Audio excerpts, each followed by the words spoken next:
Very high voltage team called High Voltage. Oh yes, definitely. One of the most experienced team coming out of Nepal. Last time we saw, they seem in a big of pickle situation because they heavily lagged in terms of their gun gameplay. But this time, with the addition and the incoming of Assassin, we are going to be seeing a lot different high voltage altogether. Exactly, and he's not going to be alone. He has Extreme, Praveen to back him up as well. There's Waduji, a very well-known player from Nepal. So high voltage, all the things that were lacking the last time are fixed with the roster changes, or so it looks like on paper. Oh yes, definitely. But I feel like somewhere down the line, towards the entry of the zone is where they lack a lot of confrontations. And this time, as we just talked about, a lot of roster changes. This time it is going to be putting them in a complete advantageous spot. So best of luck for high voltage for the upcoming PMPL.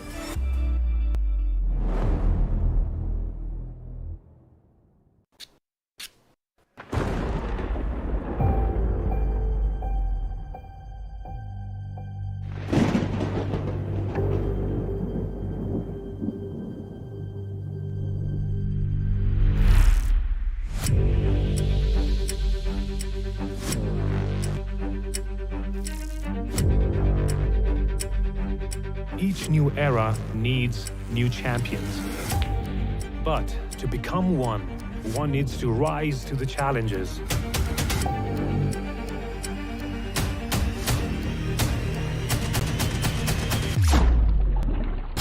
Persevere through failures. One needs to fuel the inner fire.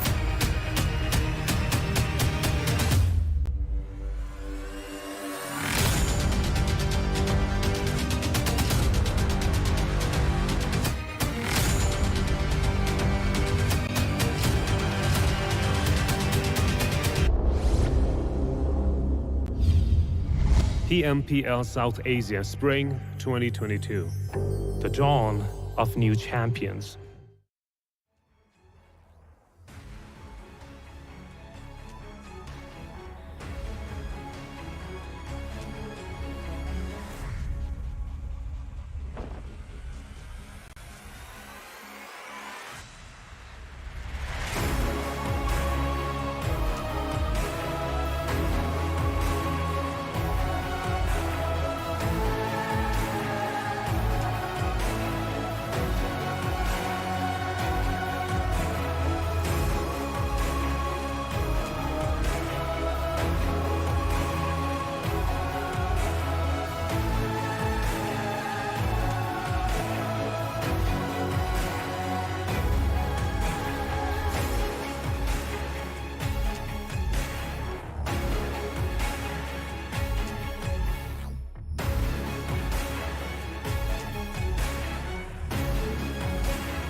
Welcome back once again, ladies and gentlemen, to the Pubgmobile Pro League South Asia Spring Season of 2022. This is Super Johnny, joined by Necro alongside with me. And ladies and gentlemen, I'm pretty sure all of you are wondering like exactly what is going on right now. So let us inform you, like as you guys might have seen on the social media as the post was made, that due to some unforeseen technical difficulties on the third day of the previous Super Weekend, that was Super Weekend 2, a few matches are going to be redone. And that's what we're here for right now. And it's going to be one Erangel and one Sanhok that are going to be redone. So the teams that qualified for the second Super Weekend, we get to enjoy their action once again. Exactly. I mean, just keep this in mind. There's only 2 more matches. That means, again, the teams that are all the way in the latter half of the board, they will have another glimmer of hope, Johnny.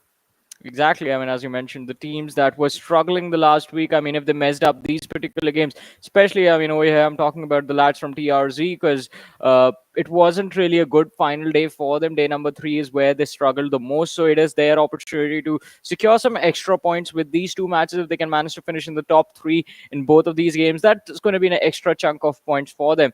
But Yeah. along with that, I think this sort of gives us a little bit of a build up to what is going to happen tomorrow, because tomorrow is the final super weekend of the league stages.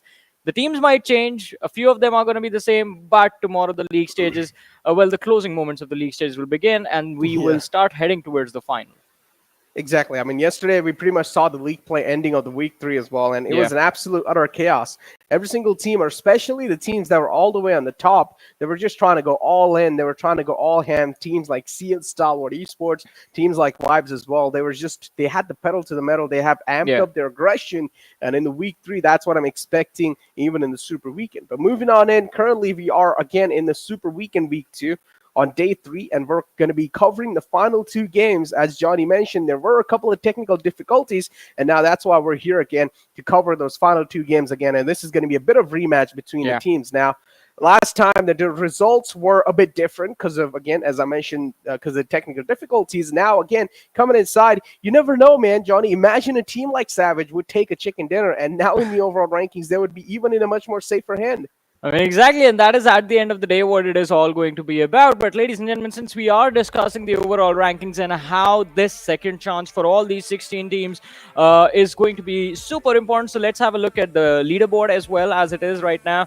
We saw Seal Esports take the first position in the second week, just beating out Stalwart Esports.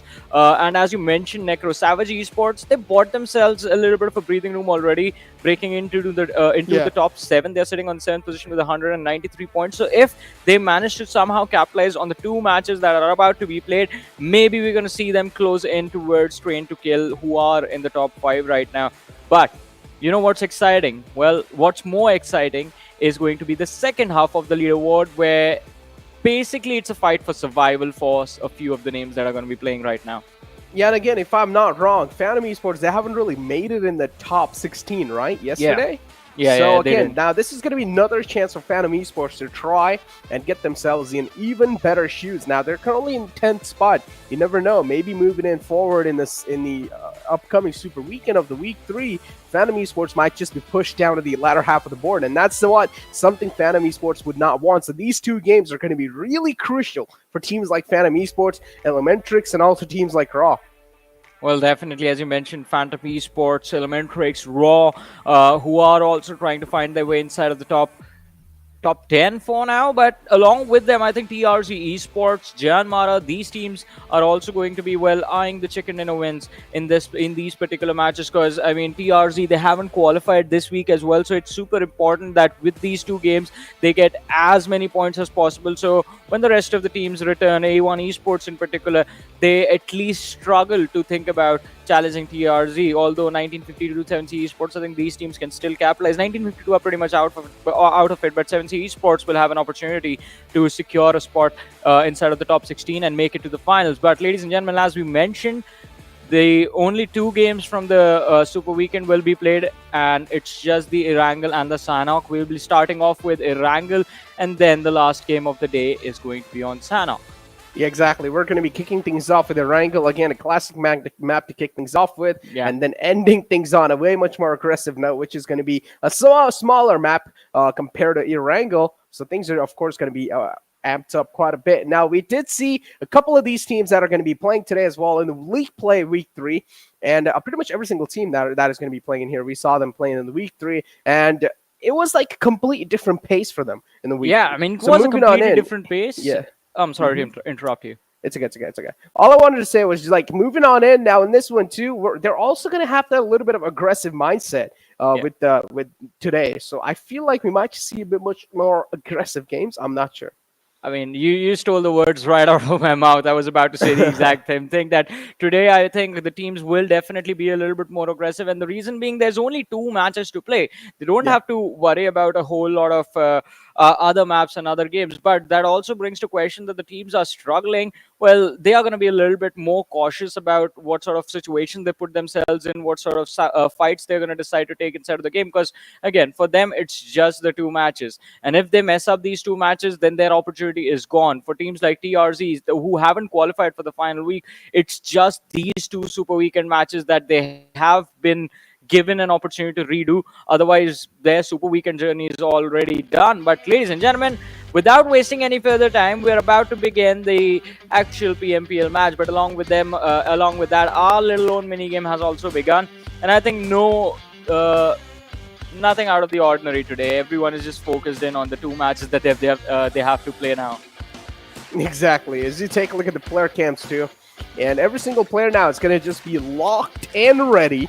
And as we talked about, teams like Phantom especially, they're going to have a huge pressure in these two games. These are going to be like the pressure games for Phantom, because in the Super Weekend Week 3, Phantom, they haven't really qualified. Now, the final two glimmers of hope for Phantom Esports to make it to the grand final. Are they going to make it happen? That's what I want to find out.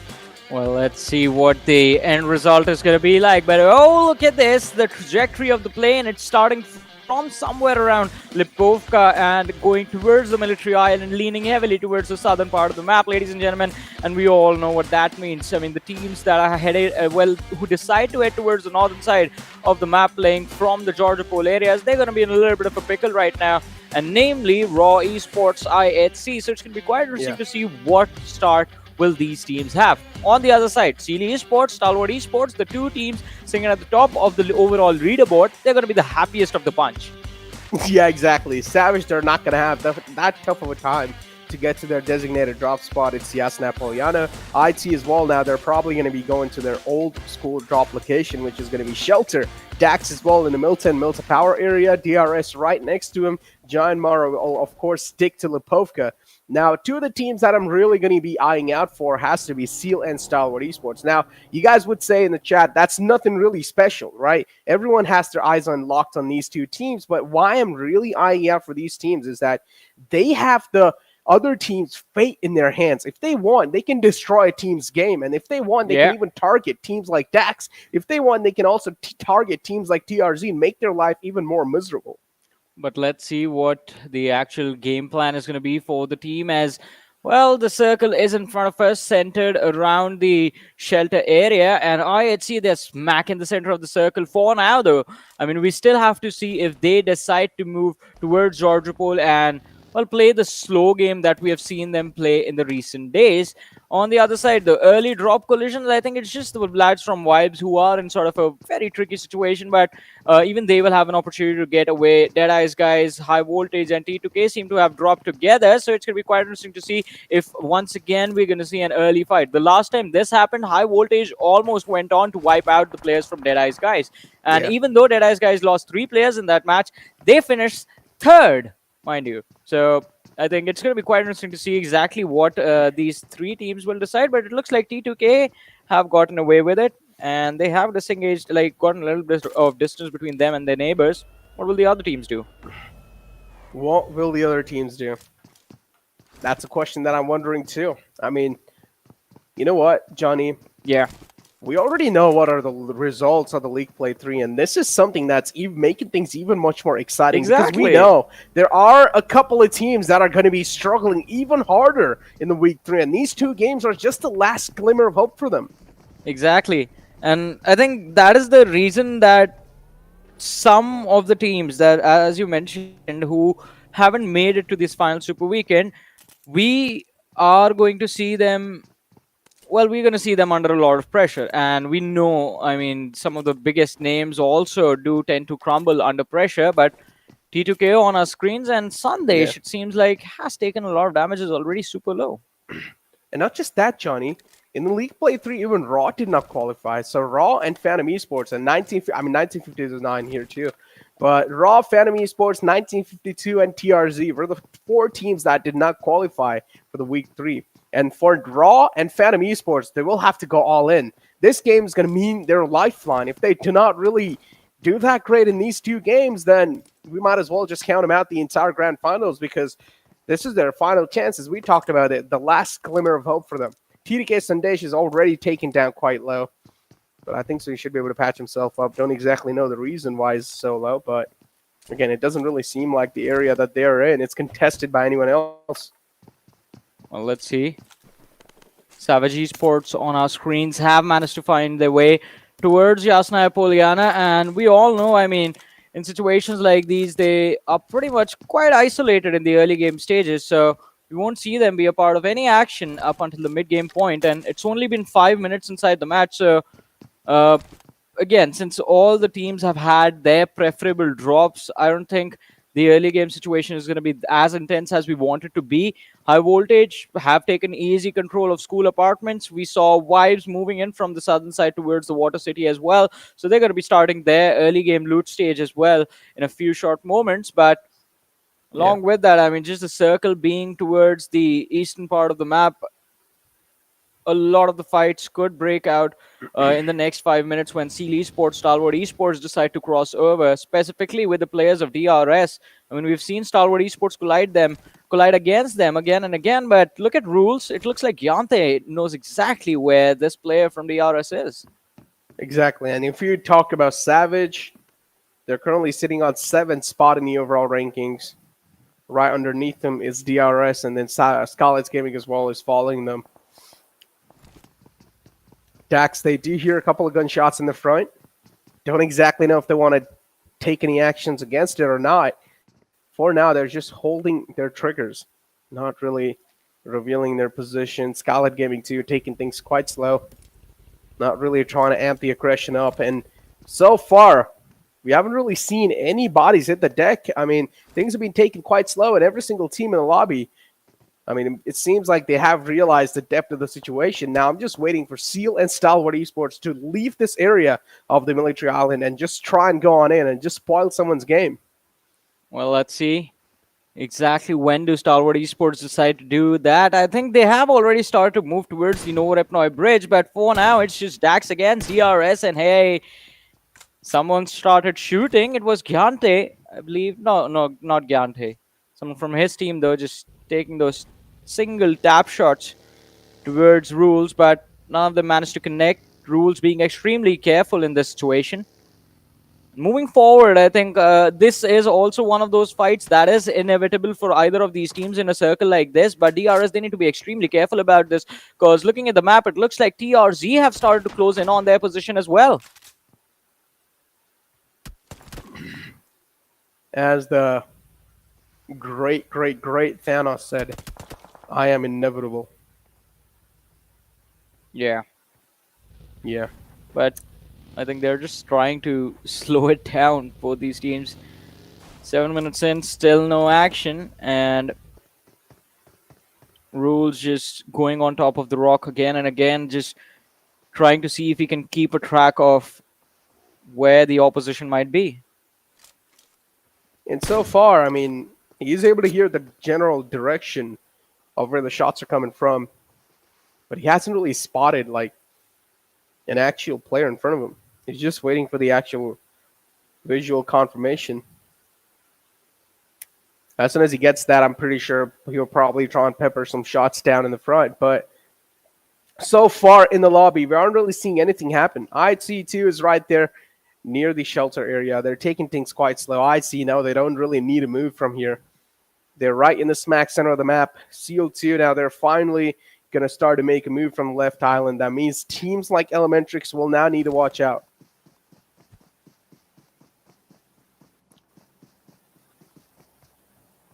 Well, let's see.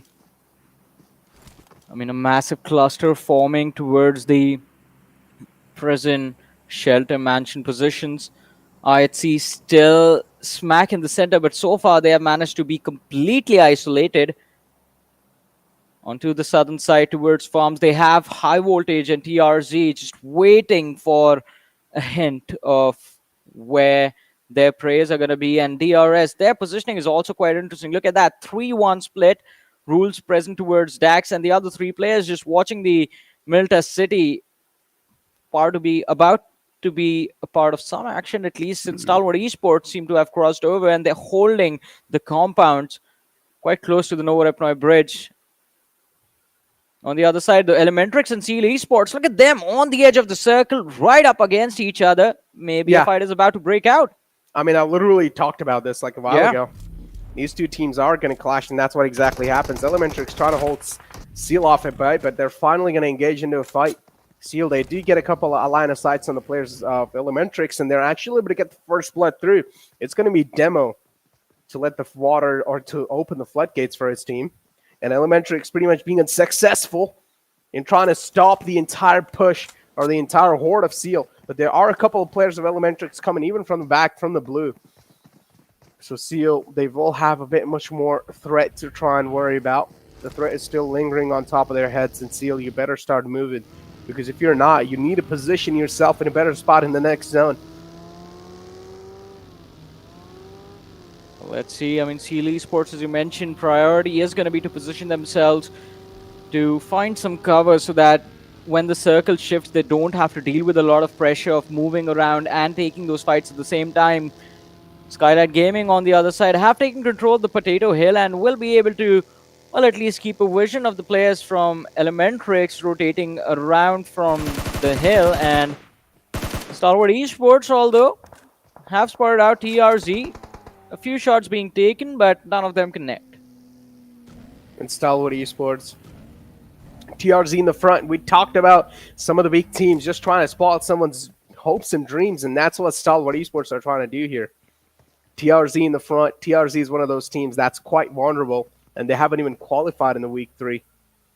So these two games are definitely going to mean quite a lot to them. But again, it's next to impossible for TRZ to pull off an insane performance and keep that position going for them, unless they just win 2 chicken dinners back-to-back with some insane amount of elimination points. And then maybe we can just book our bets and say that TRZ are not going to be knocked out of the top 16, and we'll be able to see them in the grand finals. But so far, that's not the case.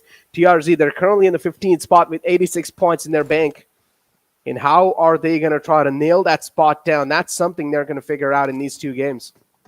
Yeah, and it's not going to be easy for them, especially now since Stalwart Esports know exactly where they have to shoot. But look at this, ElementriX. They see the lads from Esports rotating, moving towards the high ground. A few shots being taken, but Orange was brought down to around 40 HP in that trade. ElementriX, they have to be extremely careful about this, but they've moved quite deep inside the circle, so rotating towards the next zone is not going to be too difficult for them. And Stalwart Esports, what is this? Are they trying to go for a flank? No, they are disengaging from the fight, moving further away towards the farm area, and it's not going to be easy. Mad Cat taking a few shots, action almost getting taken out.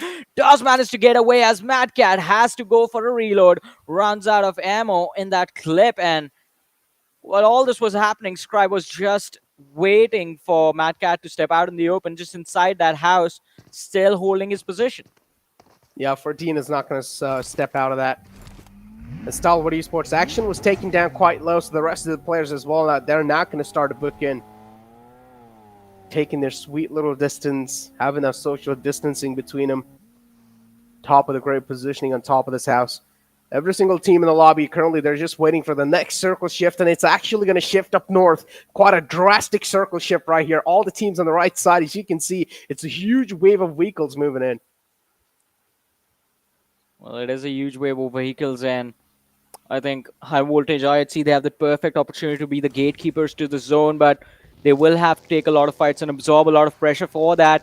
And look at DRS, they're moving towards the players of IHC. TRZ also closing in on their position, and IHC Alex blowing up the lads of DRS, just securing 2 eliminations in 1 spray. An impressive fight by DRS. This is not done.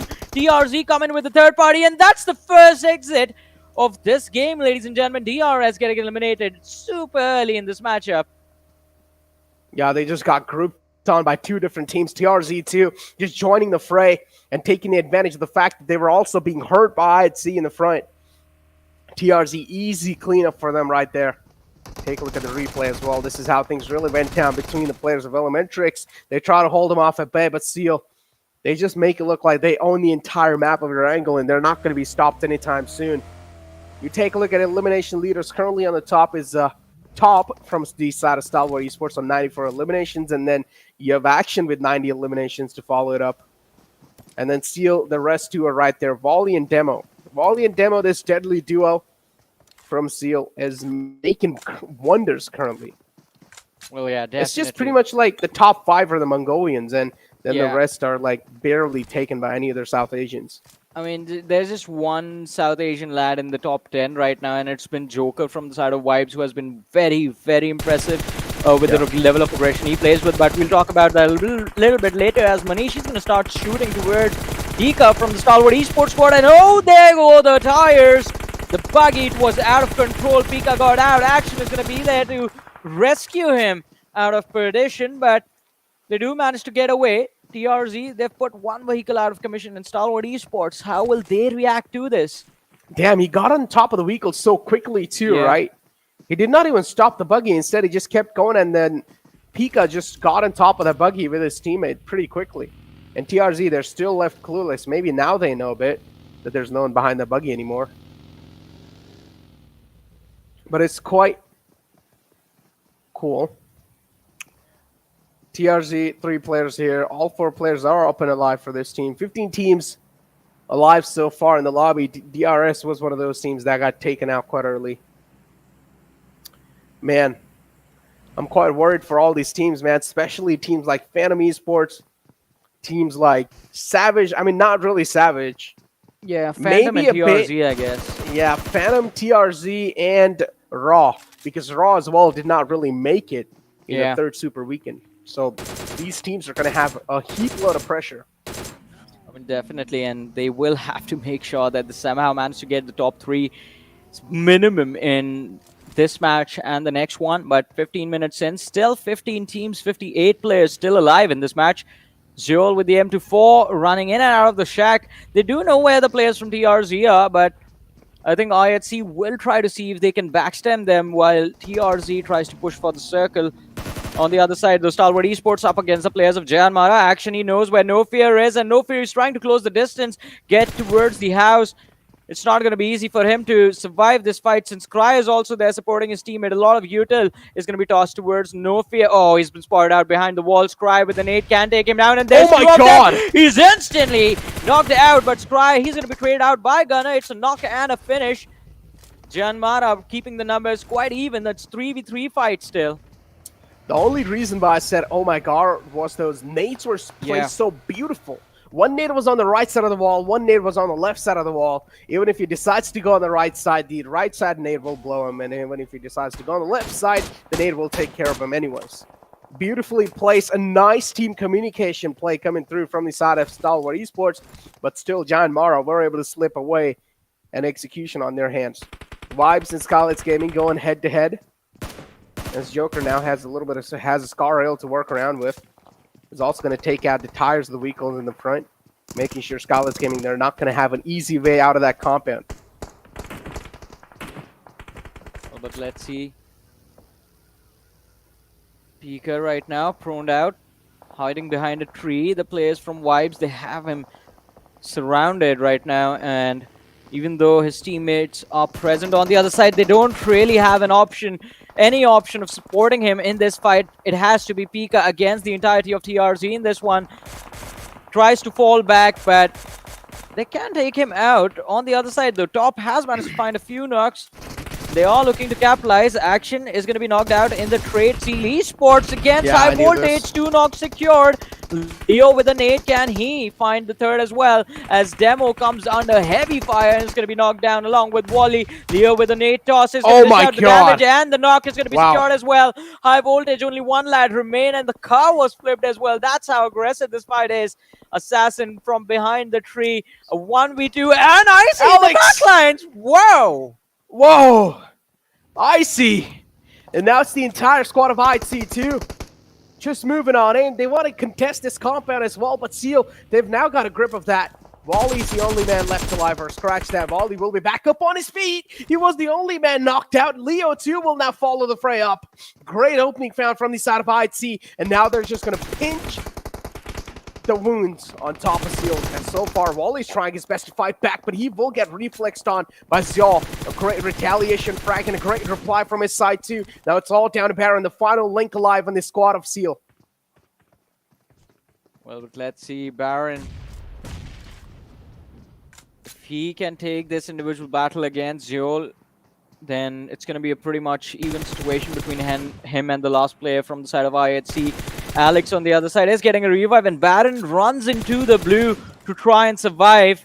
That's not going to happen. I mean, the best you can do is just deny the point playing like this, but manages to get towards the buggy now. If he tries to go for a push towards IHC, it's going to be very difficult. The final first aid left. The boosters are running, but they're not going to be enough. Yeah, the blue is also doing so much damage now. It's just chunking out damages. Baron luckily does not catch any bullets on himself. And Godless now, is he going to go for a Grand Theft and chase him? I don't think so. That's going to be the case for now. We're all right there in the front. TRZ again just proned out in the open. And the circle actually takes a nice curvebolic shift all the way on the right side. Savage, they're barely going to make it in on the edge of the zone, but they find themselves in lucky shoes right now. Man, I don't know how lucky you have to be Savage right now. They were all on the edge, and now the circle 2 just favors them. That's quite great. Not really completely, but they're still barely on the edge. They can try and think this out. They can try and sort stuff out if they want to make it inside the next circle, or at least in a better spot, because TDK currently, they have the prime spot with the high ground. Well, let's see. Chante has this Rock 4 cover, but...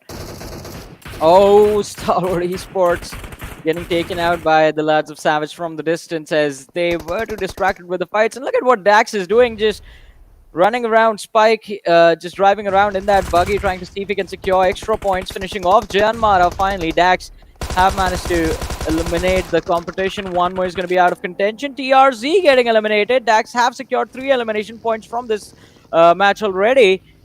And they're not looking to stop anytime soon, but Savage Esports, they do have a pretty solid position inside of the zone. Oh! What happened over here? Wives getting absolutely destroyed by Skylightz Gaming. Oh, they indeed are, and now Top peeks out. And look at Mullik. Oh, great spray! Catches a player off guard. But then you have ElementriX too, all the way on the off guard. Or all the way in the off angle, just taking the final man down of Vibes. Mullik too will now follow up. And he will be eliminated. Savage with a great positioning so far. But if the circle takes a huge shift away from Savage, then the troubles will just keep on stacking on top of each other.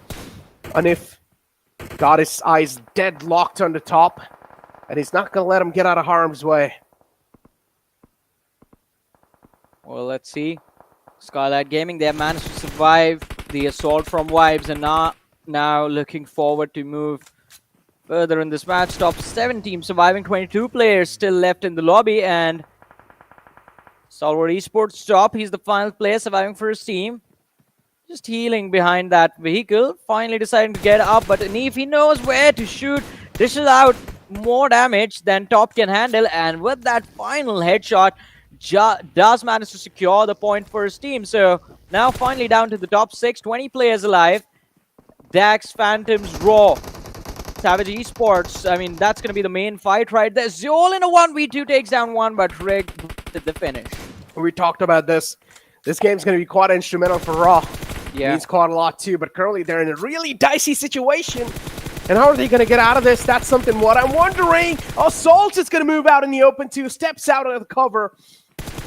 Inflicts a bit of damage on the Galzin. Instantly repositions himself. But man, that got way too close for comfort. And now you have the players' attacks just inflicting pain and hurt on the players of Savage. A bit of distraction, a bit of separation. Well, now Savage will need to pay off. They will need to pay the price for such a mistake. Yera Ura too. This is something that I haven't really seen. AKM with the 4X. Well, let's see. That is actually going to work out for him, but Skylightz Gaming on the other side coming under heavy fire from Phantom Esports. Yeta finding the first pick. Mr. Boro is going to be extremely low as well. Skylightz Gaming trying to survive, going behind the Reds to heal up, to go for the revives, but it's not going to be easy. Phantom Esports, they are putting up a lot of pressure on basically 2 different teams at the same time, and look at that, Raw capitalizing on the fact that Skylightz Gaming were a little injured. It's just one lad left standing, Mafia Ninja, and he's also in a 1v1 against Nemesis. If he gets hit once in the face, that's it for the team. But Eisenberg from Savage Esports, I think he's going to be next. Oh, the nade is right next to Chante. He steps out right in the nick of time survives, and Savage Esports are going to be shown the exit down to top 4, ladies and gentlemen. Just 13 players left. Dax present with all 4 players. Phantom Esports with all 4. Raw with just 3. And Skylightz Gaming just the final player left inside the match. Savage, still they make it to top 5. That's quite good. Yeah. The consistency is what they needed, and now they're pretty much trying to nail the spot down in the 7th place in the overall rankings. Skylightz Gaming will now also follow up. The 4th team to get eliminated from the lobby. Dax, look at the spread they have. It's a phenomenal placement coming through from the side of Dax. A nice proactive control inside the zone, and now it's just a nade parade from their side. Raw, they're going to be in the receiving end. As the nades won't stop coming in from the side of Dax, they just keep on raining, and the final man too will fall down eventually, as Assault will take it away from the lobby. Well, let's see. Oh, Octopus, can you make anything happen from this position? And the answer is no. It's the final 2 teams, Phantom Esports and Dax. Gyante has been taken down. Phantom Esports, they have the cover, but they don't really have the zone. Dax have managed to find the edge of the circle for themselves. The US, it can't take a lot of damage. Octopus dishing out a few on the individuals of the side of Phantom Esports, but they do manage to get behind the ridge. Harame was left behind just to provide some suppressing fire for the team to move in. But Octopus, he was the solo defender in that spot and wasn't able to stop them in their tracks. Now Gyante is back on his feet, so Dax, they are prepared for this 4v4 final fight. Harame too doing a great job, not really exposing himself. Dax, as you said, it's a 4-on-4 fight, but Harame, at this point, he's so out in the blue, or so outside the circle, it's going to be next to impossible for that man to try and retreat back in the zone. How is he going to do so unless there's a vehicle left for him? But that doesn't really seem the case so far. As I said, he will step out and he will be taken down instantly. Unfortunately, that smoke pathway not really working in his favor. Harame will be confirmed soon too, but it's going to be next to impossible to get the fallen man back up. Phantom Esports with 3 players up. Now it's a 3-on-4 situation. Dax, are they going to put the pedal to the metal? Nate's going to crawl in quite close. That toss was almost perfect. Yeta taken down solo. Mad Max there too in the front lines. And Dax, they're just looking to put the pressure on. Dax, they don't seem scared. Well, Dax, they don't seem scared at all, but now with Yeta down on his feet, it's a 3v3 situation between the 2 teams. Harame has been finished off, make it a 3v2. Vexy trying to take down Spike, but Spike manages to survive. Oh, this is not looking good for Phantoms, but they do retaliate, and I believe it's somewhere around a 1v1 situation. Now Mad Max is going to be there finishing off Octopus. But it is Max's position compromised. Spike back on his feet. Is the final player left from the side of Dax, and Mad Max is going for a revive. If this nade connects, it's done and dusted. Necro, will it hit? It is being cooked at Slob. It's a bit short, but Yeta, he managed to survive. Now it's a 1v2. Yeah, it's a 1v2. But again, the second player's quite hurt. One more nade in the same direction will make sure Yeta is being hurt to his knees. Oh, nade lops in quite close. The toss was there, but not really to perfection. Another nade from the side of Yeta Uta will take down Spike X solo. Phantom Esports so far, they're doing a great job keeping this fight in their favor. Another nade crawls in so close too. Chips out a lot of damage on the Spike. Now it's a one-on-one situation. Spike doesn't really have the HP favoring him though. We'll need to try and met himself up as Mad Max. Will he go for the res again? And so far it seems like he's going to do so. Spike X will heal himself up again. What's going on? The resurrections are just coming into place. Spike X will now finally make a push happen. Just trying to blind fire some shots as he's going to keep on moving in. He's quite exposed. Doesn't really have the cover to work with. And Phantom Esports will take an edge right there. As we talked about, this game really means a lot to Phantom. And they finally deliver it to the mark. I mean, Phantom Esports, a phenomenal push in this particular match, securing the chicken dinner. 25 points as well with the 10 eliminations that they got from them for themselves. But Dax, I mean, Spike, he needed to ADS in that final fight. Had he taken down Mad Max, then it would have been easy for him to close out the game. Just one shot on Yeta and he would have been finished off, but still, nonetheless, a very nice performance from both these teams. And as we talked about, I mean, this was the match that they needed to win, but they need to do well in the next game as well, because these 2 teams are going to be struggling in the next Super Weekend. And Phantom Esports, they are not even qualified for the next Super Weekend, so this is going to be very important for them. Oh man, Spike was just the final man, but man, Dax 2 needed that game, even though they have made it in the Super Weekend 3, but Dax, they're currently in 18th spot in the overall rankings, and Dax 2, They needed that desperately, and they actually deliver it to the occasion too. On the second spot in the overall rankings, Dax have currently found themselves in, and we talked about this, man. Boy, these two teams, they give it all they had. And what I wanted to see was Seal and Stalwart Esports just trying to spoil some teams' game. We did see Seal, though, just straight up just ramming their cars in the high voltage compound, but I'm not really sure if they knew that that was high voltage or not. I mean, also along with that, I mean, we did talk about Dax quite a lot. We talked about Phantom Esports quite a lot. I think TRZ also needed this match, and we will talk about what the rankings are going to look like, but after this very short break.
Once again, welcome back, ladies and gentlemen, to the PMPL South Asia Spring Season of 2022, brought to you by the Oppo F21 Pro, which, by the way, we've been informed it's out in the market. So winner, grab yourselves the chicken dinner with the Oppo F21 Pro. I think after we are done with the matches, we and Necro are going to go out and try and see if we can get our hands on one of these.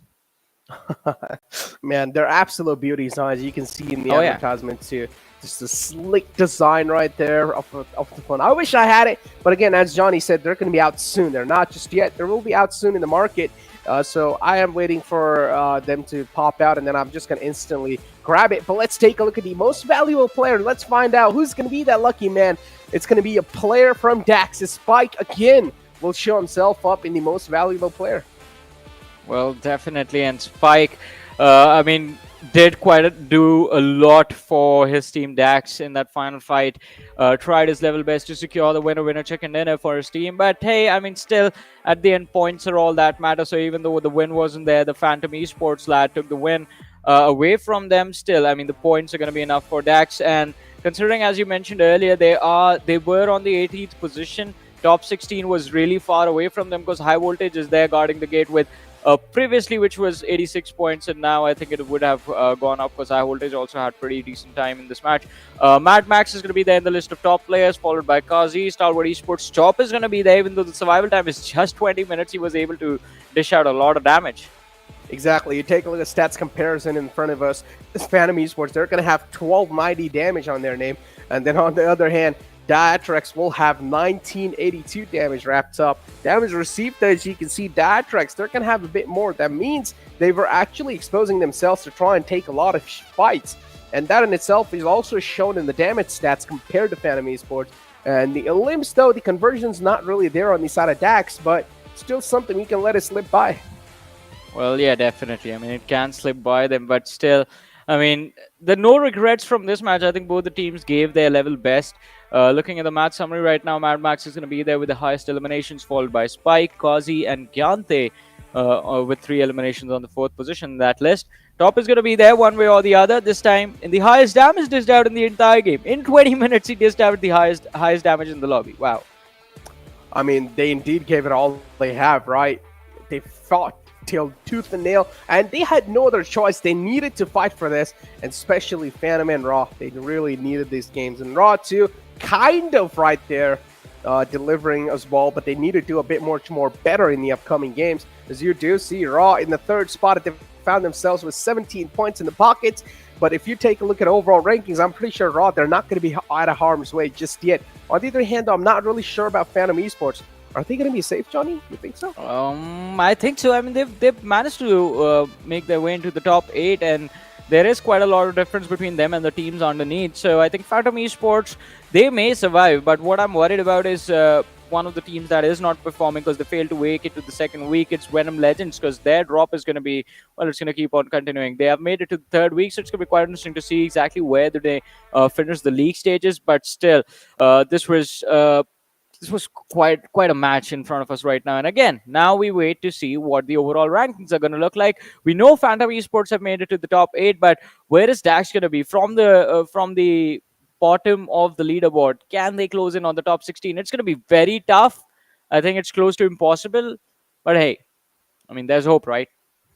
There's always a glimmer of hope, right? And you always got to keep on hoping. As a human, hope is what keeps you alive. But moving on in, Johnny, man, was an absolute roller coaster of a game. But now in game 2, I want to see the top teams just target some of the teams that really need to qualify, that really need to do something in these final 2 games. But for now, let's take a look at the Oppo F21 Pro moments, and let's find out how things really kicked off in the previous Erangel game, because the upcoming map after this is going to be Sanhok, Johnny, and the aggression is going to be amped up even more. I mean, definitely, there's going to be a lot of aggression in Sanhok. It's going to be it might just be a quick game, but talking about this matchup... Wait, did he just knock his own teammate? Yeah, the vehicle was going a little too fast, I guess. But still, I mean, they were completely isolated since we did not see an elimination that early in the match. So, pretty easy mistake to make. But still, on the other side, the TRZ, I mean, we did talk about them a little bit earlier on. And once again, I mean, even in these clips, TRZ, they look very confident right now. Oh, they indeed do look really confident. Vibes right here, too. Take a look at these shots from Joker, man. Just was able to put so much pressure on the team in the front. And Deadeyes Guys, too, just trying to inflict a bit of hurt as well. Wipes, unfortunately, they weren't really able to survive for that long, because the circle in the end, it was something that none of the teams expected. It's like you don't really have a lot of cover to work with. The only cover you can play with are those smokes, and maybe hopeful for the compounds that are left over. I mean, there were a couple of compounds, but there were a lot of teams to contest them. I mean, definitely, and this match was specifically the final few fights were made a lot more interesting because of the fact that the zone was out in the open. Dax doing really well. They had a lot of utility to commit against the closing fight with Phantoms, but still, I mean, just the trades that Phantoms were able to find resulted in the sort of even situation being kept. And in the end, this 1v2, look at Spike. He's just going for the hip fire the entire time, not able to hit anything on the lads of Phantoms and Phantom Esports, being very comfortable in those closing moments. But look at the damage numbers again. The late game action is always going to be quite intense, so we do see the high damage numbers even on the teams that were taken out quite earlier on in the match. Exactly, and you talked about this even by the teams that were taken down quite earlier. And still, you do see right there, they got taken out quite early, but still, they had the pedal to the metal. They tried to make something happen in the lobby. Straight up breached on in through ElementriX's defense. Straight up tried to win in, but then they caught up against High Voltage. They were able to successfully take down High Voltage too, but they took a bit of casualties onto themselves in that fight. And then IC just came on along and they wiped out the existence of Seal. But man, things were indeed quite difficult for both these teams. And now I want to see, even though our main focus here is going to be on the latter half of the board, my eyes are going to be locked on Skylightz Gaming because they're currently in 9th spot, even though they have made it in the 3rd Super Weekend. But something that I'm really worried about is, why do they not need those $1,000? They only have one chicken dinner. I mean, they are trying their level best to secure that money for themselves, but in a lobby like this, we all know it's not going to be easy for them. But again, I think Stalwart Esports, they can use this opportunity to close the distance between them and Stalwart Esports, but the sort of shaky form that we saw from their side in the first day of the league play stages in week 3, it seems like they're back to the same old attitude, like, all right, we'll get to week 3 and we'll perform there. We're pretty sure we can take the first position away from them. So I think they're waiting for tomorrow. But as we move forward to the second page of the overall rankings, I think that is where a lot of the discussions are going to be pointed towards. I mean, the teams that were struggling earlier on, Phantom Esports, have found their way to safety. I think after the next game, if they perform in a similar manner, they can sort of end up in the top 6 and just be comfortable, because a 10 position drop in the final Super Weekend, even that is going to be quite hard to pull off. Indeed, and you take a look at the latter half of the board. If we talked about Raw, they haven't really made it in the Super Weekend 3. So Raw 2, they're going to have an equal amount of pressure onto their heads. Then ElementriX, they have made it in the third. JyanMaara 2, they're quite safe for the third one. TRZ is one of those teams that haven't made it. And oh boy, I don't know what to expect. I mean, TRZ, they're currently in 15th spot. But there are teams like Aven Esports that are trying to close on in. And this, in the third Super Weekend, they have been looking really phenomenal. And it shouldn't really be that tough of a task for Aven Esports to even gather like 80 points in one Super Weekend. Well, but let's see if that is actually going to work out for them. I mean, we will have to wait to see A1 Esports perform in the Super Weekend before we try and make our predictions. But ladies and gentlemen, the last game is all that remains. The map of Sanhok is what is left. And I mean, this particular day wasn't about those high elimination points. I mean, we do see 26-27 being the highest point secured in a single match from Savage Esports. And that means they got, what, like 12 extra eliminations in that match. I want to see one team go 16 plus in a single game. And it's going to be very exciting, though, I mean, if that happens. Indeed, it's going to be quite exciting. But again, that hasn't really happened so far. And we want to see that happen. We don't exactly know what kind of things will make it happen, though, because now the map of Sanhok, which means the aggression is going to be amped up too. And we've been talking about the map of Sanhok, right? Just bringing in a couple of randomness factors with it. So how are Phantom Esports, or especially TRZ, one of those teams that is currently on the 15th spot, not really even making it in the Super Weekend Week 3. This game is going to mean their life and death. It's do or die situation for TRZ. If they don't perform, they're pretty much out the game. I mean, definitely. If they fail to perform, they're pretty much out of the game, and it's going to be quite tough to watch as well. So a lot of pressure on them in this particular Sanhok, and Sanhok has never been easy. I want to see what Deadeyes Guys are going to be up to, though, because I expect them to collide against IHC in the early stages. That has been the case on this particular map. Towards the side of Hathen is where both the teams like to drop, and Deadeyes Guys, in a few matches, they've managed to survive when they try and go for a switch up in the drop location, but this time, what will they do? Will they try their luck again? Because they are also struggling. I mean, at one point, they were quite stable in the top 5, but the top 5 has been snatched away from them. And T2K, with every single game that they play, they seem to be moving further and further away from the grasp of Deadeyes Guys. This is their opportunity to close in on the distance, try and seal their spot within the top 5 again, going into the finals. But if they fail to do that, then the third week is there as well. So not a lot of pressure on the lads, but let's see what is going to happen in the matchup. I mean, we'll only be able to find it out when the match will actually proceed, because so far it seems like the players are taking their sweet little time to get their mindsets, get their heads in, because Raw 2, one of those teams, I mean, I've been pressuring onto these teams way too much, I know, but you guys need to understand the pressure on these teams and these player itself. They're going to have a heap load of pressure. But talk about pressure, man. What is one of those things that makes you pressure a lot, chat? This is a question to the chat. What is one of those things that puts you in a lot of pressure? Johnny, what about you? Exams. I was never too comfortable with exams. And yeah, but still I got through. I mean, just studying quite a lot, putting in a lot of hours. I think that's the only way I figured out I could just keep at par with the people who are actually scoring well, just like doing extra hours, because I struggle with understanding stuff, and like just learning, memorizing stuff is what I'm good at. But still, what about you though? What puts you under a lot of pressure? When my mom, so my mom used to have this wooden scale, and when my mom used to run closer to that wooden scale, that used to put me under a lot of pressure, man. I would start running out of my house. I would just run away. I was I don't know. But what did you do to put your mom in a situation like that? Bad grades? Yeah. Lots of bad lot grades of and a lot of bad grades. It's like I mean, at this point, a lot of people in the chat will relate to me when we talk about bad grades. Man, it's like my mom and dad were those typical typical mom and dads, which wanted their kid to have good grades. And if I did not really bring those good grades, then I am I mean, done. so Dunzo. everyone's parents has a different sort of definition of what bad grades are according to them. In my Okay. house, it was anything under 85% was considered like horrible. So what was yours? What was the bottom line?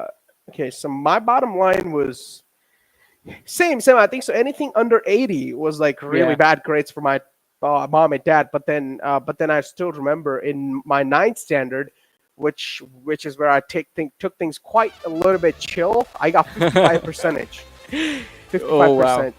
And Wow. I was, you can imagine, Johnny, like I Yeah. was almost dead, dude. I I'm mean, you're not just actually testing dead, your but- parents' patient at that point. Oh, Like, man, and then the next year in 10th standard, I got like 89, and they were happy. They were like, yeah, "Hey, you that's learn your my kid." lesson.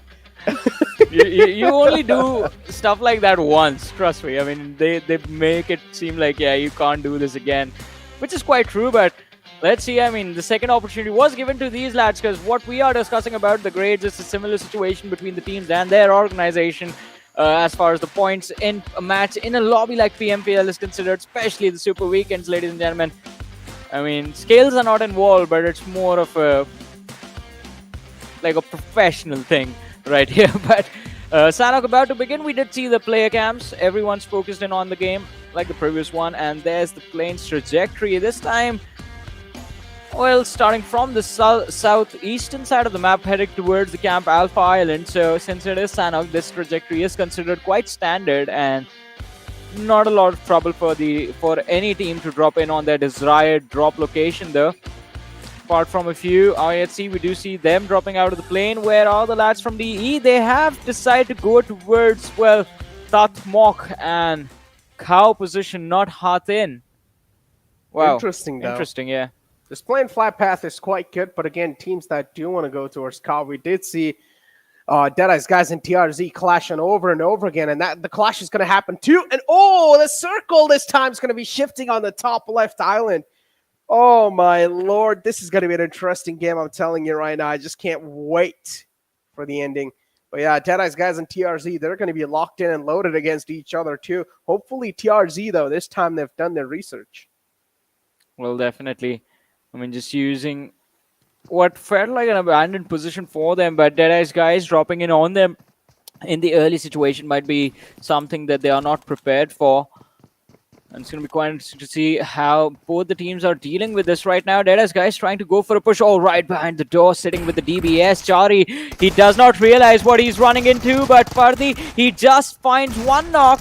And Fardeen going for the second one as well. The DBS, it's doing numbers on the players of Deadeyes Guys. And finally, TRZ, they managed to find another one. Manish is going to be taken down, but TRZ, they do have the man advantage. Storm looking to push right now in that compound before his teammates are finished off and before the players of Deadeyes Guys are going to be back on their feet. One elimination has been secured already. Chari, the final surviving player, going into the back room to go for the heal. Storm looking to push. He's not too healthy though. TRZ, for a second, looked like they were about to win, but an unnecessary push from Storm is going to result in DE finding just to bring down the numbers to 1v1. Chari is burning alive, but he will survive to heal up again. Now Madcat, he's here with the UMP in his hands, and both the teams, they have decided to go for revives from their end, but it's still 2v3 that will happen later stages. Madcat, he's cooking up the nade. Ooh. Will it hit? Such a big opportunity. It does connect, but a little bit too late. One elimination secure, and it's a 2v2 now.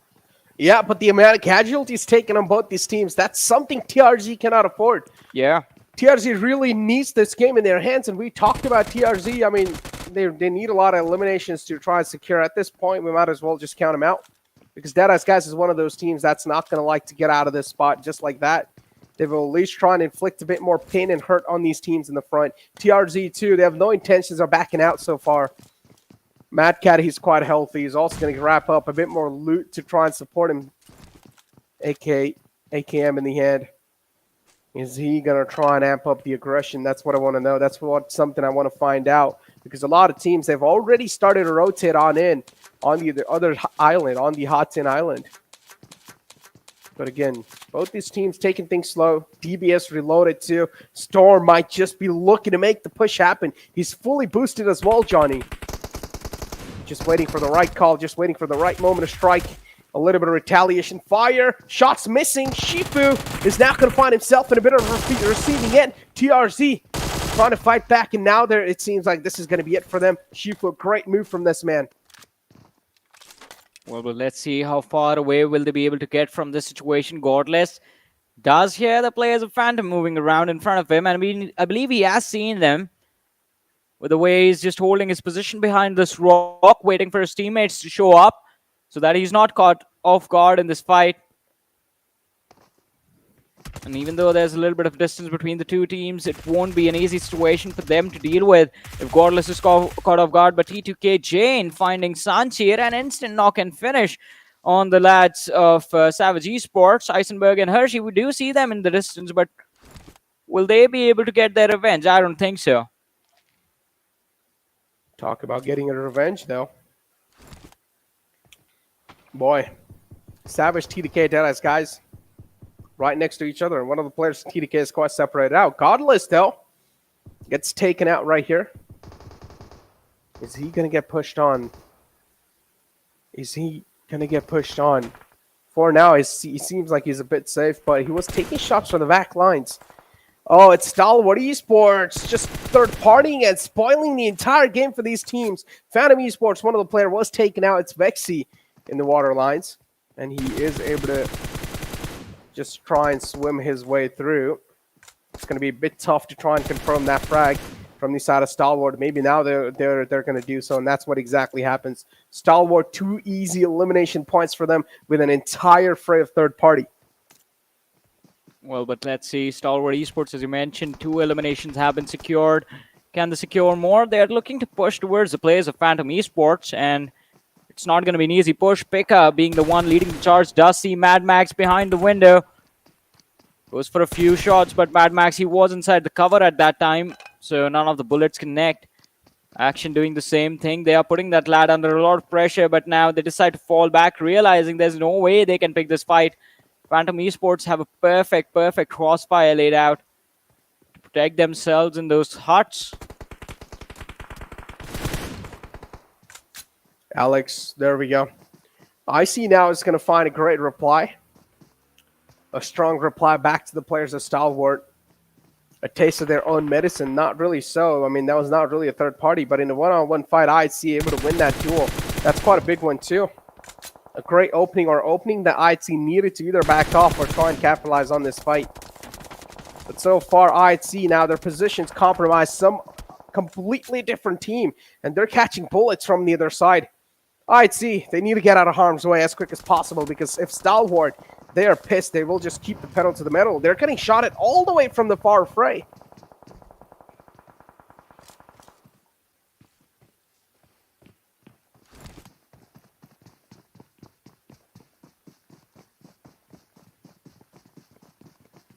I see.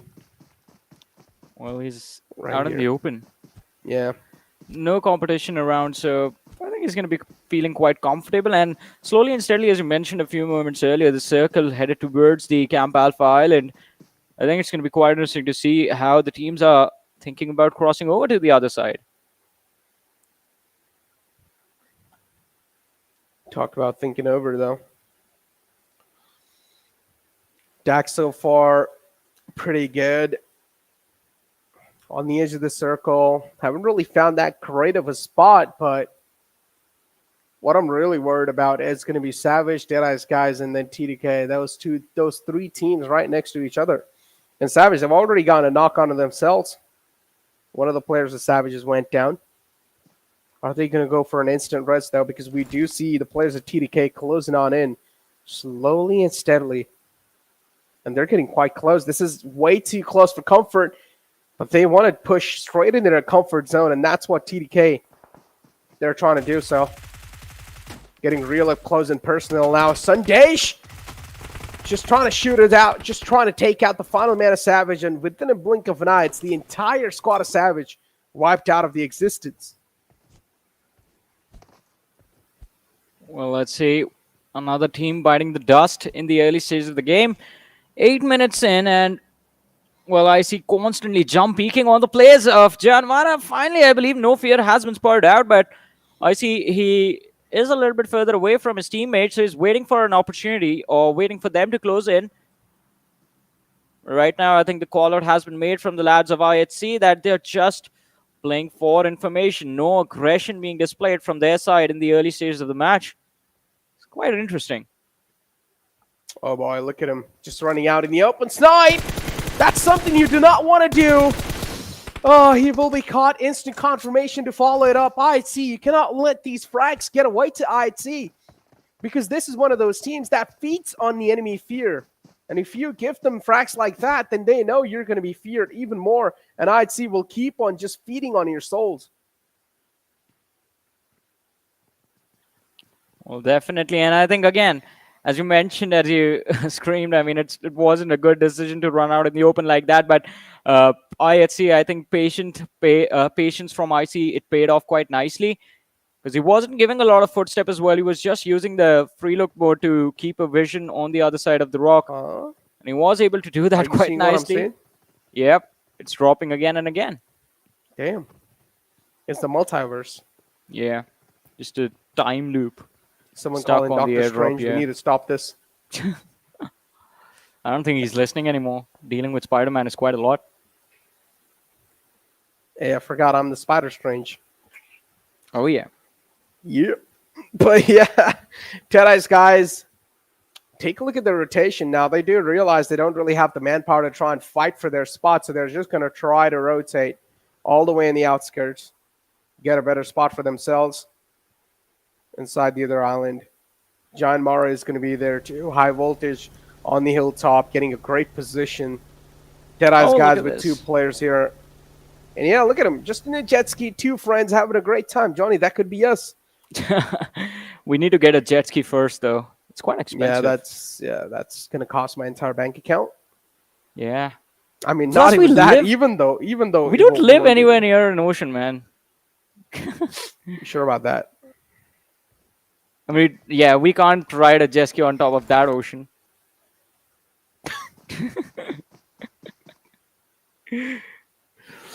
I mean, okay. I did not even say anything. But, yeah, I think getting a jet ski for us is not going to be a good thing. But talking about the game, though, 50 players, 14 teams still surviving. ElementriX quite close to the players of Stalwart Esports.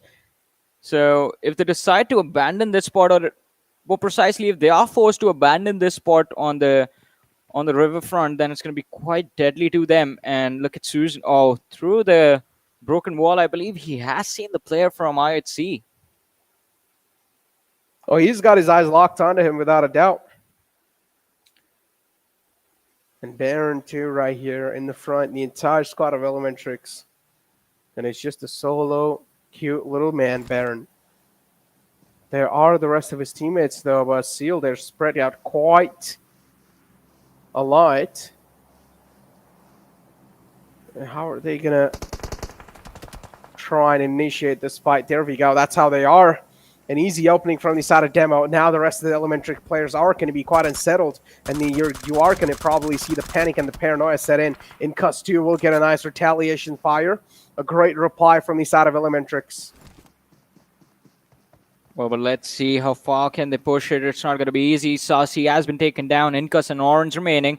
We see Orange going for a dive into the water, trying to survive. Sass is going to be finished off by Demo.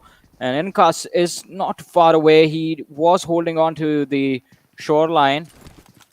So Stalwart Esports, they will have an opportunity to go for a hunt. But Incus, he has been spotted out. Leo going for a spray. Will dish out a lot of damage and almost. Oh, he does find the knock. Now, this is going to be an easy finish for Stalwart Esports to secure. And ElementriX, they're so close to being eliminated in this match. Yep, Incus still knocked out. Man, Johnny, sus. It's not really sus. Sus likes to call himself Sus. Oh, yeah. Ooh. I keep forgetting, but Sus. we'll fix it by tomorrow. Sus. Sus. It's quite Sus. But yeah. Incus will be taken down. I'm not going to lie, I also keep on calling him Sus. I mean, and then after I'm just like, yeah. Yeah. He likes to call himself Sus. I think we should just start calling him by his name, Sushant. That's going to be much easier for us. Or maybe you can just say ElementriX. Yeah, that usually refers to the entire team. Is Demo sitting on his dinosaur? Is he? Wait, Yeah, he I has a think he's- dinosaur? Yeah, a baby dinosaur. You know. Oh, that's a Godzilla, Oh, that's not his dinosaur. back. That's his back. I thought it's backpack. Oh What is man. that? Wait, he's having a great chat with his little pet. Yeah. Yeah. Pet robot. Oh, Oh, whoa. That's a little too close, but I just realized that lad was knocked out. So JyanMaara, they are down to the final two players. Oh man, JyanMaara are not having a fun game. They're not having a good game this time. IHC just keeps giving them a lot of trouble and no fear. Look at them closing in on their teammate on top of the hill, but we'll talk about that later as Dax have come under fire from the lads of Stalwart Esports. They're trying to push in towards bootcamp and will not push in exactly. They want to cross the river, get to the other side as the circle has finally shifted, ladies and gentlemen, towards the bridge. The Ruins Bridge is where the circle is headed. Oh And my Duel God. with the DBS.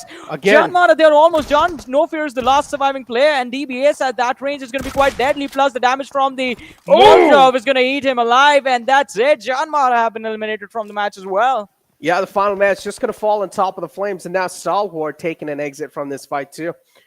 By exit, I don't mean like from the lobby, but just from that fight, just trying to disengage.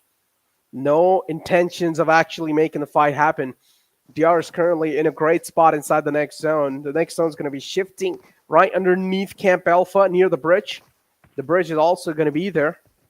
But I'm pretty sure none of those teams would want to play on the bridge because you're going to be exposed from a lot of angles, and you don't really want to be one of those teams who will get shot from every single point of view. So, yeah, might as well want to take things a bit slow. Baron with a great off angle. Try to fight for the second man too. Wasn't really able to sneak away with another one. Leo, this nade might just be an instrumental one. Cooks in the nade to almost perfection. Does exactly know where Mullik is. Lobs in that nade inside the shack. Mullik's taken down solo. Barely on a sliver of health. Or actually, the health is not even visible. He has boosted himself up, so that's why we do see a bit of sliver of his health right there. Mullik now straight up going to try and challenge a fight against Leo. You sure about this, my man? You don't even have the HP to back yourself up. But there you go, Vibes. They played so well. Mullik did enough amount of distraction just to wait till Joker's going to just try and jump on in on the other side of the wall. Well, let's see if it is going to work out for them. Vibes, they are being extremely careful right now. And they have to be. They're going to be under a lot of pressure from Raw Esports, Phantom Esports. Although, look at where Orange from ElementriX is. Decide to go for a dive, I believe. Vibes, Ryu going for a spray on the lads of Phantom underneath the bridge. Does dish out a little bit of damage onto Yeta, but will not be able to find the complete knock. Will not be able to. And Ryu to RGR. Oh, no. He caught a bullet right on his head right there. And then a great tracking from the players of Skylightz Gaming as one of the players from Stalwart has went down. It's Cry who's now going to hit the deck. Big body right there. And Stalwart, they would want to make sure that Cry is going to be back up on his feet. But the way he's getting ticked out, it's just a bit too much. Top, look at the amount of info he's gathering right here from this spot. And the amount of control, too, is getting... It's quite insane. Skylightz Gaming, you better watch out for a player like Top because this man is currently top in the charts, even in the elimination leaderboards. And this man is capable of wonders, so you do not want to give this man an easy opening. If you do, he's just going to try and rip you apart from that little opening. Well, but let's see action right now along with Top. They're keeping an eye on the lads of Skylightz Gaming who have gotten quite close to them. Can't even afford to move a single step. Well, Skylightz Gaming as well. I mean, it looked like they're not looking in their direction, but I believe action running around has, in fact... Oh, maybe they miss it. They are also focused in on their rotation. Just 15 seconds left, 400 meters to go to get inside the zone. This won't be easy. Plus, it's going to be the 5th circle, so a lot of damage we'll have to deal with. Nima going for shots from the flank. Kazi taking a lot of damage, but Nemesis is going to be there with his good reaction times. Just managed to trade out a little bit of damage, taking, well, forcing Nima to back off, but from the distance, Assault finding one knock after the other. First Mr. Boro, then Mafia Ninja. Now Gyalzin is going to come under some fire from this lad as he goes for the tap shots from the M4. But no finishes. No finishes indeed. And now look at Skylightz Gaming top! Oh, you do not peek out in the open like that, especially against a man like Yelzen. Easily able to shut him down top. A big man follows it up too. That's a mammoth-like man just going down top now. Look at the rest of the players at Stalwart, just straight up booking on in towards top, making sure they're getting the confirmation through. If top gets back on his feet, he's gonna cause an absolute menace in the lobby.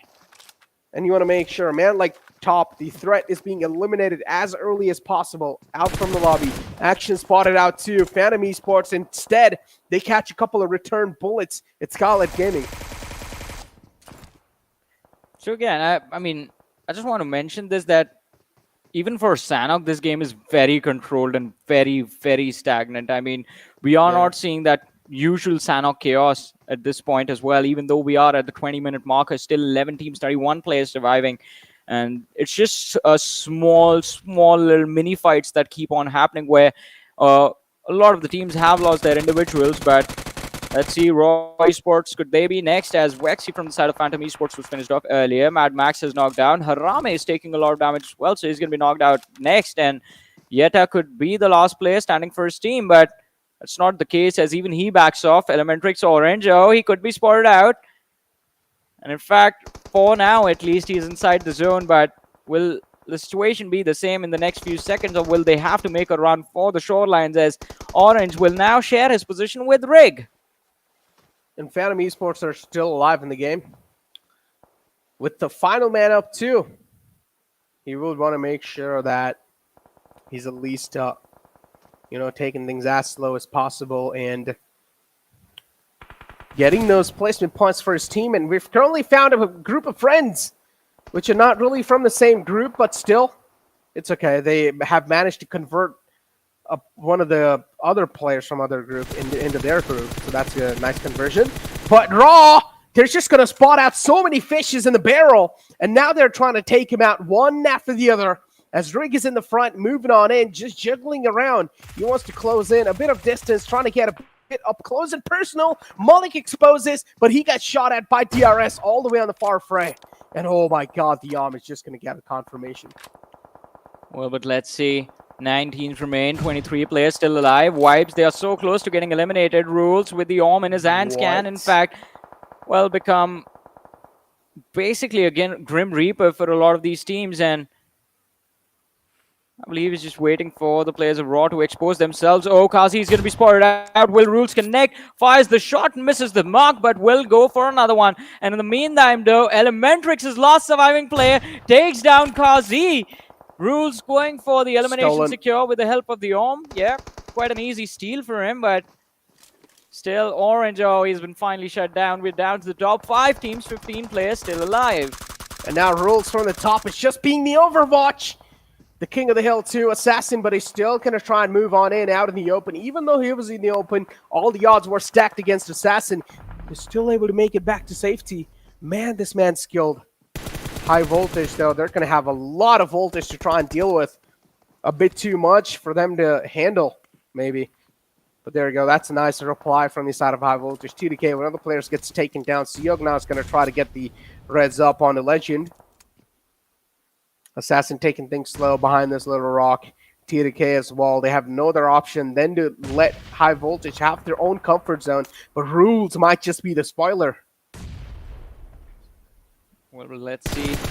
Can ruin the mood for a lot of these teams, who, especially with the Orm being in his hands. I mean, do you see the replay picking up those elimination points from the other squads that are getting those knocks? But it's a complete 4v4v4 between T2K, DRS, and High Voltage. And I think High Voltage are going to be quite desperate for this, since they were barely managing to be in the top 16, having missed out on the first Super Weekend. Not in a really good position, but Prabeen, his intentions are quite clear. They want to go for the players of T2K and who have lost Jane, so it's already a team that is bleeding out. But High Voltage on the other side have also taken a lot of damage from Rules and the players of DRS, losing out on 3 players. Assassin is going to be the last player surviving. Rules with the Molotov is going to look to finish him off, but no, Assassin falls down in front of T2K. And well, with that, high voltage are going to be out of the pitch. It's between DRS and T2K, and T2K have lost a lot of players. DRS pretty much securing the chicken dinner already, as it's Sanhok, the last player surviving against the entirety. It's a 1v4 for the man to clutch out, and I don't think it's going to happen. So DRS, they will just look for an opportunity to close out this game. Sanhok taking a lot of damage. 1v2 killer from the air will just seal the deal finally. And ladies and gentlemen, DRS, $1,000 are coming your way. Oh man, $1,000 and also a great placement in the overall. I mean, DRS was, I think so, in the latter half of the board, but now after that game, they've made themselves shown up in the top 7 of the overall rankings with 10 elimination points and then 25 points in total to wrap it up with damage number of 1,400, Johnny.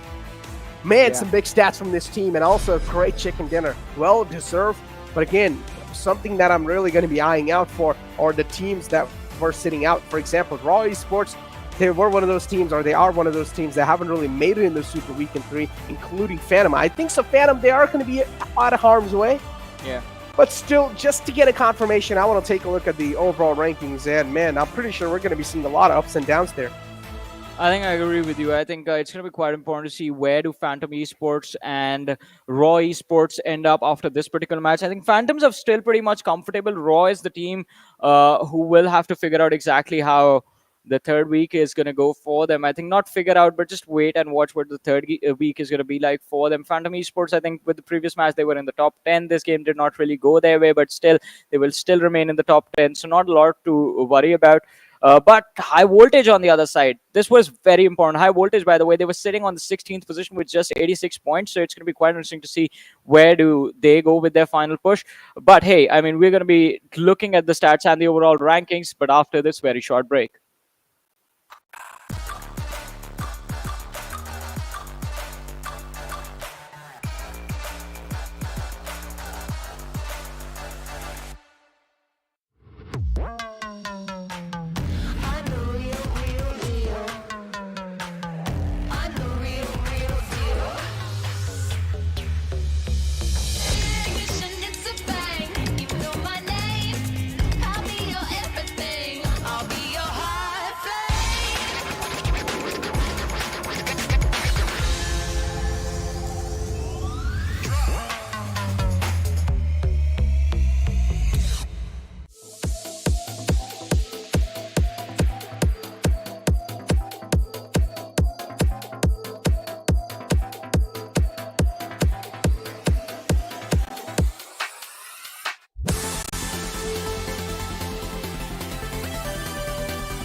Man, I have to say the graphics, the electronic version of the PUBG Mobile theme, everything in that video is very, very entertaining and exciting to watch. But ladies and gentlemen, you know what's even more exciting? The ending to today's 2 rematches that are going to be there. This is Super Johnny, by the way. That's Necro, and welcome once again to the PMPL South Asia Spring Season of 2022, brought to you by the Oppo F21 Pro, of course.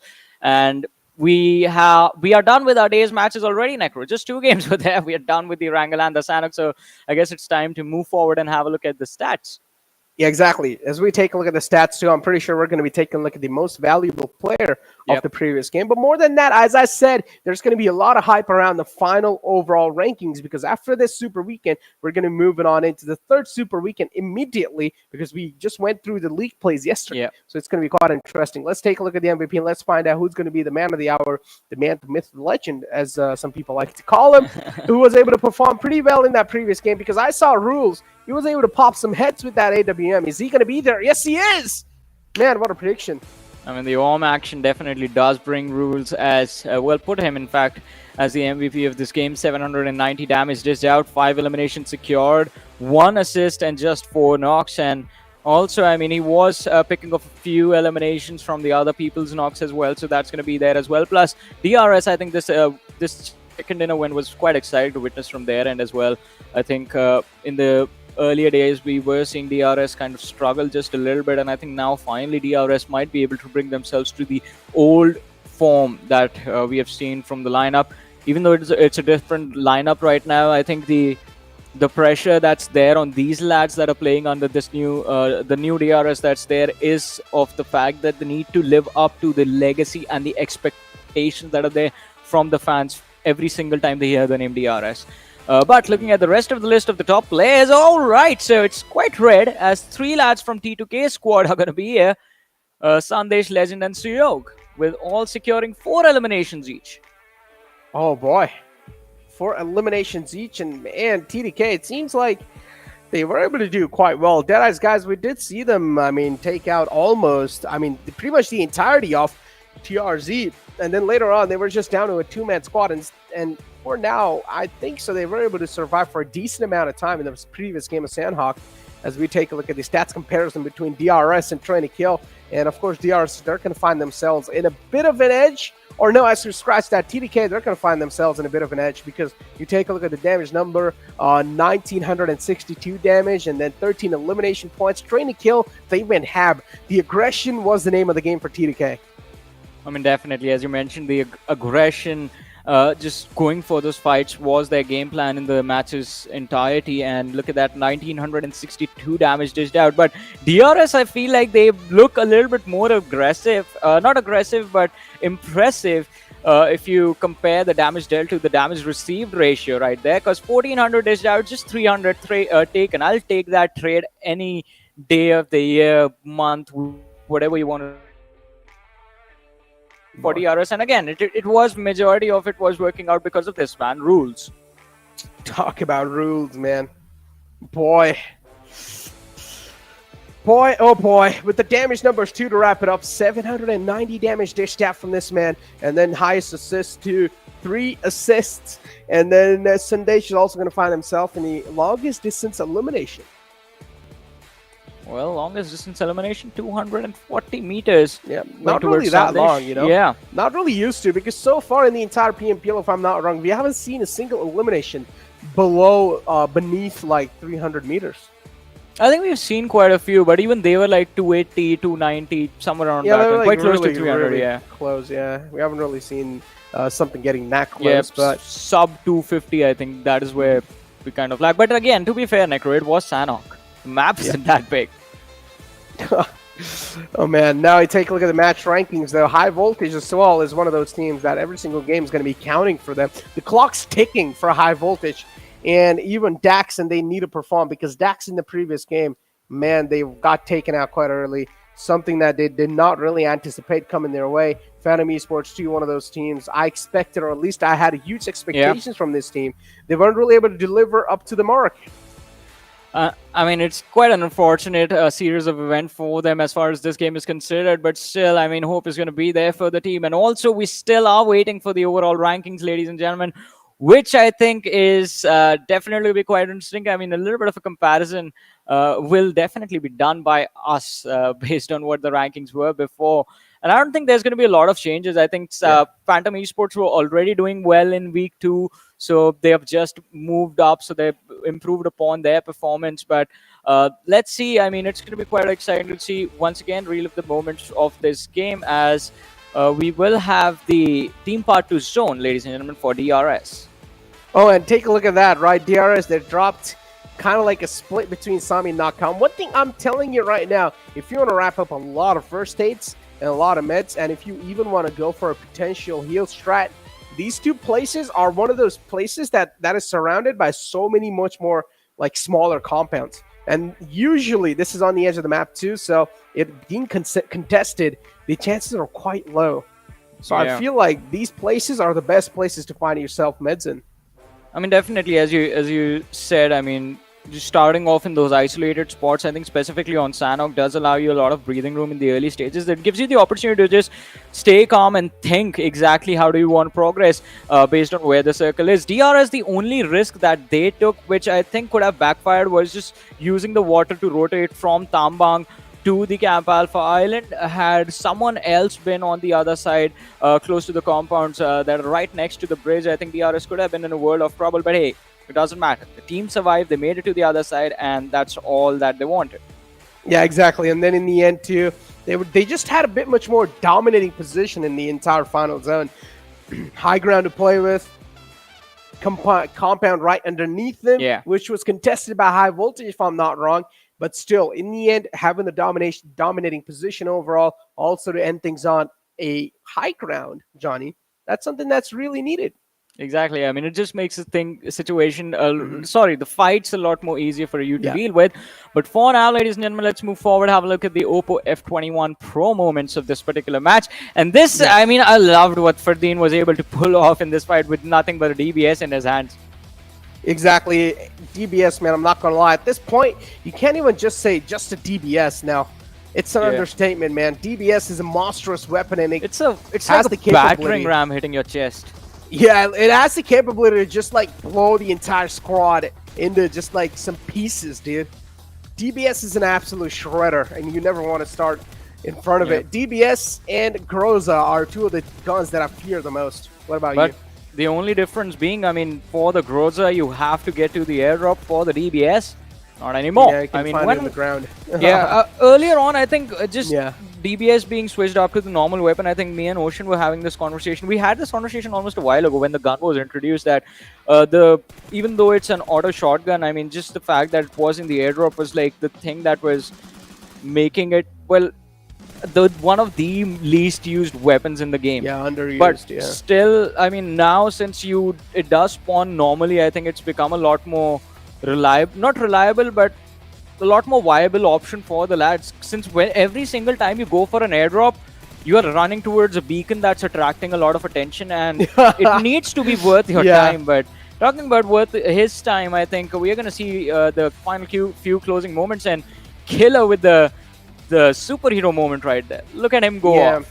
Woo! Elaborating more on that DBS, right? I mean, you still do see it quite underused, right? Yeah. And it's more kind of like if you're going to be fighting that DBS in the upcoming or in the early stages of the game where you know your drop spot is being contested by a team, that's the only time most of the players prefer that DBS in the close range. But then later on in the longer run, players tend to drop the DBS and pick up something else. I mean, currently the secondary weapon or the best secondary weapon has to be UMP, and a lot of teams would like to go with the UMP. But then if you're an absolute psychomaniac like Xiao from the side of IC, then you would just stick to a DBS and keep on shredding the lobby even then. But take a look at the damage graph in front of us. 10 elimination points from DRS with 1,400 damage wrapped up, and then 13 kills from the side of TDK with 1,962 damage wrapped up.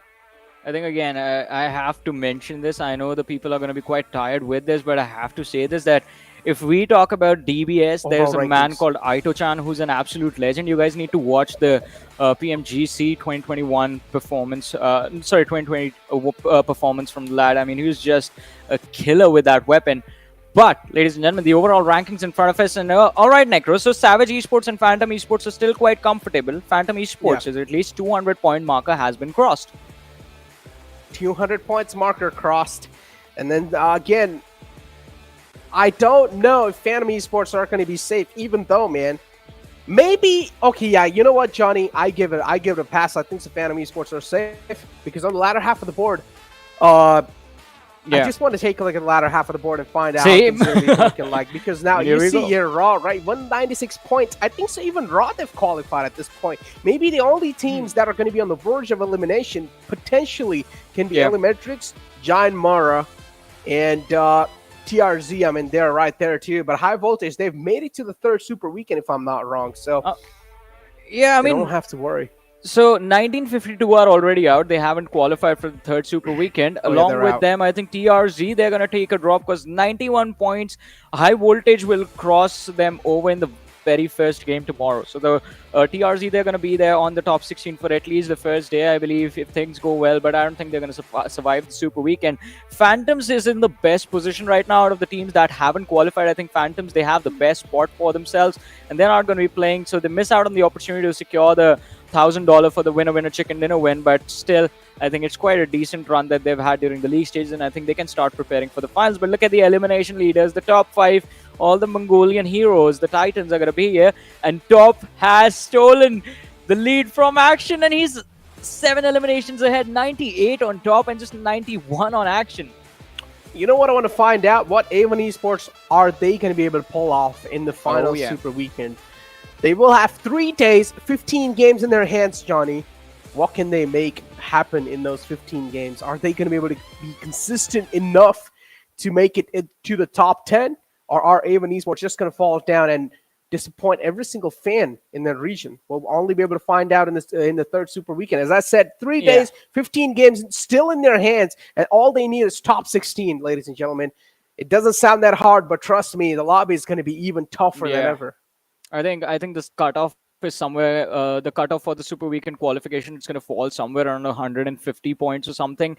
And I think that is something that A1 Esports need to achieve in the 15 matches that they have. So it's like a 10 point per game average, and they can't afford to miss out on a single game if they want to make this happen. And even then, it's going to be up for a toss. But I think A1 Esports, the struggle was there in the first 2 weeks. Third week, they looked very strong during the league play days. But Super Weekends, they are a totally different deal.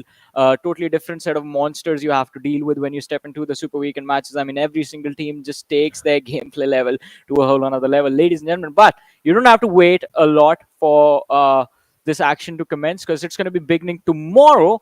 And you guys know, I mean, what you have to do now, right? You guys have to subscribe to the official channels, follow Pubgmobile Esports on the official social handles as well, so that you are constantly updated if stuff like this happens again in the future, ladies and gentlemen, if the matches are supposed to be redone, because all that information is going to be available through our socials. And if you guys like the work, I mean, Necro has been crushing on the chat these past couple of days quite a lot.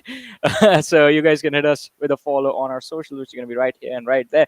And also a huge shout out to the Oppo F21 Pro, ladies and gentlemen, which, let me remind you, is out in the market soon. We're going to be heading to check out the device. You guys do that as well, so that you can grab yourselves the winner chicken dinner with the Oppo F21 Pro. That's all from our end today. Until tomorrow, take care. Good night.